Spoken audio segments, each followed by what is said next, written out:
बिस्मिल्लाहिर्रहमानिर्रहीम। अस्सलाम वालेकुम। मेरा नाम मुनीब फ़ारूक है और आप देख रहे हैं Munib Farooq official YouTube channel. इस चैनल को लाइक सब्सक्राइब शेयर करने का शुक्रिया। बेल आइकन को प्रेस करें ताकि आपको पता चले जब भी कोई नई वीडियो आती है। एक तो जी कल अमेरिका ने 75 ममालिक का जो इमिग्रेंट वीज़ा है उसकी प्रोसेसिंग हॉल्ट की है, रोकी है, तो पाकिस्तान में बहुत सा प्रोपेगेंडा हुआ है। अच्छा, कुछ उसमें ऐसे हैं, कुछ पढ़े लिखे जाहिल हैं, कुछ बस ऐसे हैं कि अच्छा ये हुआ है, बहुत अच्छी बात है, क्योंकि ये इससे ये जो फ़ौज है इसकी बड़ी सुबकी होगी, फील्ड मार्शल की सुबकी होगी, हुकूमत की सुबकी होगी, कोई बात नहीं है, इससे हमारी इंसल्ट होती है नहीं, बड़ा अच्छा हुआ है, बड़ा अच्छा हुआ है, इसके ऊपर ढंढोरा पीटो। वो इसलिए क्योंकि इमरान खान साहब जेल में हैं। अच्छा, अब मैं वही कहता हूँ कि यार थोड़ा सा अक्ल दानिश को इस्तेमाल करें, आंखें खोलें, और जो आंखों के आगे पर्दा डला हुआ है थोड़ी रिसर्च करें, सोचें कि ऐसा हुआ है, क्यों हुआ है, एक्चुअली क्या पोजीशन है। मैं उस पर ज़रूर बात करना चाहूँगा। दूसरा ये कि पाकिस्तान की दिफाई पैदावार के लिए अच्छी चीज़ ये है कि उसके बायर्स अब दुनिया में आ रहे हैं, लेकिन ऐसे भी जाहिल हैं पाकिस्तान के अंदर, दोबारा मैं ये कहूँगा, जिन्होंने इस सारी डेवलपमेंट के ऊपर सिर्फ तमस्खर उड़ाया है, बातें की हैं, जुमले कसे हैं और कुछ भी नहीं किया। और कोई इम्पॉर्टेंट चीज़ अगर पाकिस्तान के लिए कुछ अच्छा हो रहा है तो उस पर बात करने की बजाय सिर्फ उसके ऊपर मजाक उड़ाया है। बंदा सोच में मुब्तला हो जाता है कि ये क्या ब्रीड है और ये कैसे लोग हैं, इनकी अकल क्या, मतलब इनकी अकल पे मातम करने को दिल करता है। और बंदा सोचने में मजबूर हो जाता है कि पता नहीं ये लोग क्या सोचते हैं, क्या करते हैं, इनकी इनकी सोच क्या है, और इनका इनका जहन क्या है, और पता नहीं इनको क्या चाहिए पाकिस्तान से। और इसलिए कि क्योंकि बस बुरा हो, बुरा इसलिए हो क्योंकि इमरान खान साहब जेल में है, हुकूमत के साथ बुरा हो, फ़ौज के साथ बुरा हो, मुल्क के साथ बुरा हो, क्योंकि इमरान खान साहब जेल में है। अब ज़्यादा उनमें तादाद उन्हीं लोगों की है जो ये हरकतें करते हैं। मैं हमेशा उन्हें कहता हूँ, भाई लोग, हुक्मरान, इदारों के सरबराह आते जाते रहते हैं, मुल्क की अहमियत सबसे ज़्यादा है। अगर मुल्क के लिए कुछ अच्छा हो रहा है तो उसके लिए खुश हुई, अगर मुल्क के लिए बुरा हो रहा है तो आप ज़रूर उस पर तनकीद कीजिए, जो आपका हक़ है और आपको करनी चाहिए। दूसरा ये कि जो स्पीकर हैं बाबर सलीम सवाती साहब, उन्होंने कोर कमांडर की ब्रीफिंग के लिए जो ख़त लिखा था उसे उन्होंने आइन के मुताबिक करार दिया है। और वो एक सिलसिला ज़रूर ऐसा शुरू हो गया है कि जी उस पर वफाकी हुकूमत से इजाज़त मिलती है, नहीं मिलती, क्या होता है, क्या नहीं होता। और बाकी जो फिर सब कुछ होता है वो हमारे सामने ही है।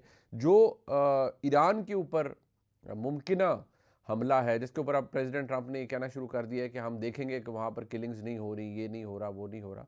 ये मैं आपको बताऊं, मैंने आपको पहले ही बताया था, ईरान दुनिया का तकरीबन चौथा पाँचवां लार्ज ऑयल प्रोड्यूसर है। अगर ईरान पर हमला किया गया दोबारा से, 6 महीने पहले हुआ था, 6-7 महीने पहले, अब दोबारा अगर ये किया गया तो फिर हालात मज़ीद ख़राब होंगे, दुनिया में के तेल की सप्लाई मुतासर होगी। और जो एक रजीम चेंज का एक काम है जो अमेरिकन गवर्नमेंट्स करती हैं, वो शायद यहाँ इतनी आसानी से नहीं हो पाएगा जो इस वक्त वॉर्न किया जा रहा है ईरान की जानिब से। तो मैं उस पर भी अमेरिका को जो ये मिडल ईस्ट के ममालिक हैं, इन्होंने, अरब ममालिक ने ये उनको ख़बरदार किया अमेरिकन को कि ये मत करें क्योंकि it can lead to a lot of problem. Although इशारे ये हैं कि ईरान के ऊपर अमेरिका किसी भी वक्त हमला कर सकता है, और आप 100% रिलाई नहीं कर सकते कि अगर प्रेसिडेंट ट्रंप अभी ये बात कर रहे हैं तो शाम को वो क्या बात करेंगे। अच्छा, अब सबसे पहले तो मैं आपको ये बताना चाहूँगा जी कि जो अमेरिका की जानिब से 75 ममालिक के ऊपर इसमें बैन लगा, एक लंबी लिस्ट है, उसमें पाकिस्तान का नाम भी शामिल है, कि इमिग्रेंट वीज़ा विज़िट वीज़ा या स्टूडेंट वीज़ा नहीं होता। यानी कि अगर आपके पास, आप इस वक्त अप्लाई कर रहे हैं अमेरिका के विज़िट वीज़ा के लिए, तो उसका इससे कोई ताल्लुक़ नहीं है। अगर आपने रिहाइश वहाँ जाकर लेनी है, रेजिडेंसी लेनी है, जिसका प्रोसेस है, खैर वो जैसे हम कनाडा में पीआर कार्ड होता है, वहाँ इंग्लैंड में भी, आई मीन अमेरिका में भी जिसे हम ग्रीन कार्ड कहते हैं, वो एक पूरी प्रोसेसिंग है। अगर तो उसको उसकी तरफ लेकर जाना है तो वो एक चीज़ ज़रूर ऐसी हो सकती है जिसको आप कह सकते हैं जी कि ये वहाँ केसेस ज़रूर रुके हैं। लेकिन उसकी वजह क्या है? देखिए, जो अमेरिकन गवर्नमेंट है और जो ख़ास तौर पर प्रेसिडेंट ट्रंप का एक जो पोजीशन रही है वो ये, उनका ख्याल ये है कि जो इमिग्रेंट्स हैं, they are sucking us dry, और ये वो बेनिफिट्स लेते हैं कि जो फिर अमेरिकन लोग जो हैं वो डिप्राइव हो जाते हैं।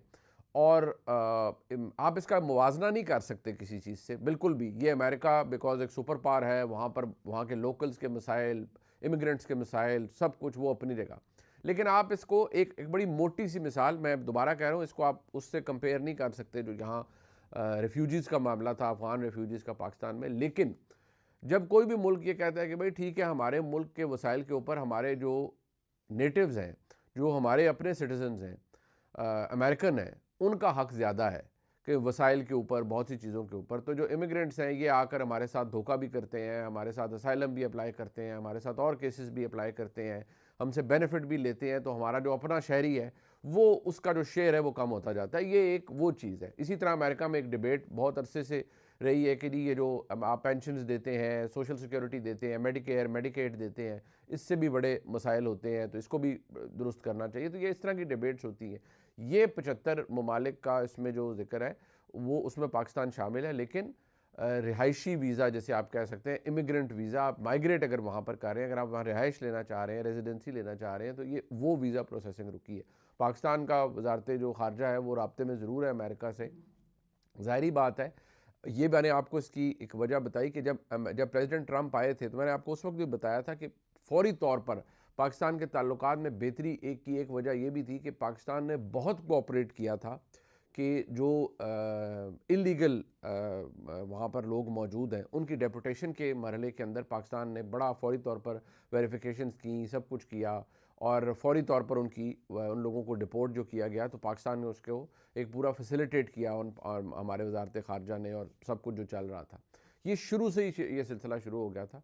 अब भी जो हुआ है वो उसके अंदर ये कंसर्न पाकिस्तानियों के लिए ज़रूर है कि भी अगर कोई वहाँ पर इमिग्रेंट वीज़ा लेना चाहता है तो उसका केस प्रोसेस नहीं, लेकिन they have American have reasons. वो दुरुस्त हैं गलत हैं वो तो अब बात होगी, लेकिन यहाँ क्या प्रोपेगेंडा किया गया, पाकिस्तानियों के लिए वीज़े बंद हो गए, पाकिस्तानियों के लिए बंद कर दिए। ओ जी देखें जी ये तो अमेरिका के इतने बूट चाट रहे थे, ये कर रहे थे, ये वो कर रहे थे, देखो जी अमेरिकन ने क्या किया। फ्रैंकली बग़ैर सोचे समझे, बग़ैर रिसर्च किए, बग़ैर इस बात को पढ़े लिखे कि भाई वो उसका ताल्लुक स्टूडेंट वीज़ा से नहीं है, उसका ताल्लुक जो आप विज़िट वीज़ा लेते हैं उससे नहीं है, ये और तरह का वीज़ा है, ये और तरह का प्रोसेस है जिसके ऊपर पाबंदी लगी है या उसे हॉल्ट किया गया है। इसकी वजूहत जानने की कोशिश की जाए और इस पे ज़रूर बात होनी चाहिए। लेकिन फ़ौरी तौर पर जो बैशिंग शुरू होती है वो जी ये देखें अमेरिका, भाई अमेरिका एक सुपर पावर है, एक साम्राज्यी ताकत है, वो पाकिस्तान के बेनिफिट में हमारे ताल्लुकात उनसे अच्छे रहने चाहिए, होने चाहिए, उसमें बेहतरी आनी चाहिए, बहुत अच्छी बात है। लेकिन वो को पाकिस्तान का ठेकेदार नहीं है, ना ही उन्होंने पाकिस्तान के बेनिफिट में कुछ करना है, उन्होंने अपना इंटरेस्ट पहले देखना है और वो उन्होंने तमाम देखना है। और एक चीज़ जो हमें एक्नॉलेज भी करनी चाहिए, सऊदी अरेबिया तो ब्रदर इस्लामी मुल्क है ना, हज़ारों की तादाद में वहाँ से लोग डिपोर्ट हुए हैं। क्यों? हम वहाँ जाकर 2 नंबर काम, क्या नाम, पिक पॉकेटिंग और जो बेगरी है उसके अंदर इन्वॉल्व हुए हैं।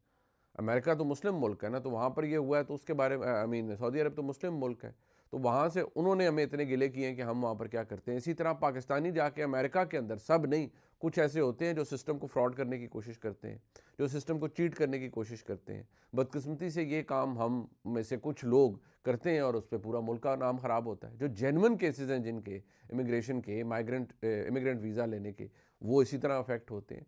तो हम ये नहीं, हमें अपना भी देखना चाहिए कि हमारे क्या मसाइल हैं। ज़रूर इस पर बात होनी चाहिए। पाकिस्तान का ताल्लुक अमेरिका से इन दिनों बेहतर है, बहुत अच्छा हुआ है, उसमें बहुत बेहतरी आई है। पाकिस्तान की गवर्नमेंट को उस पर ज़रूर बात करनी चाहिए, लेकिन कुछ केसेस ऐसे ज़रूर होते हैं जिससे रेड फ्लैग आ जाता है कि भाई ये देखें आपके लोग अमेरिका में आके क्या करते हैं, आपके लोग अमेरिका में आके सिस्टम को कैसे चीट करने की कोशिश करते हैं। बदकिस्मती से हम उसके अंदर कुछ लोग मैं कहता हूँ शामिल हो जाते हैं, और उसमें फिर ऐसे लोग भी हैं जिन्होंने पाकिस्तान का नाम अमेरिका में रोशन किया है। इंजीनियर्स हैं, डॉक्टर्स हैं, एंटरप्रेन्योर्स हैं, बहुत जिन्होंने कामयाब बिजनेसेस इस्टेब्लिश किए हैं, वो लोग भी तो हैं ना। लेकिन फिर चंद वो लोग होते हैं जो पाकिस्तान की बदनामी का बायस बनते हैं। लेकिन जो यहाँ पर सेलिब्रेट किया गया है, वो जी लग गया जी बैन, बड़ा अच्छा हुआ, ये हो गया वो हो गया, भाई खुदा के लिए यार अपने मुल्क की पहले बात करें। अब पहले ये देख लें कि क्या हुआ है, सेलिब्रेट बाद में करें। पाकिस्तान के हवाले से ये भी कोई अच्छी खबर या वो नहीं है, लेकिन आपने वो पूरा ग्लास खाली, हाफ ग्लास फुल को देखें कि अभी इसमें ना स्टूडेंट वीज़ा है, ना जो आपका विज़िट वीज़ा है, लेकिन आपने फौरी तौर पर वीज़े बंद कर दिए पाकिस्तानियों की। प्लीज़ इसे इस तरह ना देखिए, इसकी बाकायदा क्लैरिफिकेशन अब हर जगह मौजूद है। दूसरी बात यह है जी कि जो यहाँ एक सिलसिला शुरू हो गया है कि अमेरिका को मना किया गया है अरब कंट्रीज़ की जानिब से कि आप हमला ना करें ईरान के ऊपर, because it can lead to a lot of problem.